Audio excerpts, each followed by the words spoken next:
Showbiz Chika, masaya pinagdiwang ni Kapuso actor Jack Roberto ang kanyang birthday kasama ang fans. Nakipag-fan meet din ang PBB Celebrity Collab Edition 4th Dual Placers na sina AZ Martinez at River Joseph. Iyak yan ang unang chika ni Athena Imperial. Nakipag-bonding sa fans ang duo ni na PBB Celebrity Collab Edition 4th Big Placers AZ Martinez at River Joseph. Kahit na masama ang pakiramdam ni AZ, pinilit niya raw na makadalo sa kanilang fan meet para magbigay saya sa kanilang mga taga-suporta.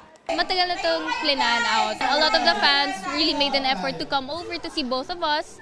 And yung iba galing pa Cebu, other places, and ayoko naman masayang yung effort. Sabi ko nga sa kanya na, "Uy, sure ka ba? Like, are you sure?"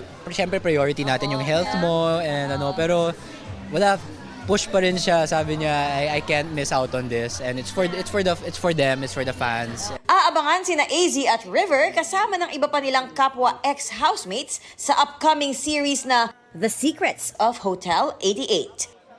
And speaking of celebration, mas naging espesyal din ang birthday ni Jack Roberto na ipinagdiwang ang birthday kasama ang fans. Mahalaga raw sa kanya ang mga taong walang patid ang suporta sa kanya mula pa nang mag-umpisa siya sa showbiz. Hanggang ngayon, yung lahat ng face na nakikita ko since day one na nag-start ako sa showbiz, andito pa rin sila at nadadagdagan pa. For his birthday, good health at consistent sources of income ang hiling ng aktor. Thankful din siya sa blessings na natanggap this year. Stable ako sa negosyo, stable ako sa career.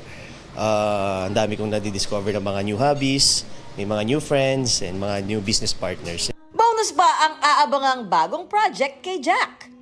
It's gonna be a movie with my co-actor before. So medyo bigyan muna natin ng bitin sila. Ito ang unang balita. Athena Imperial para sa GMA Integrated News. Gusto mo bang mauna sa mga balita? Mag-subscribe na sa GMA Integrated News sa YouTube at tumutok sa unang balita.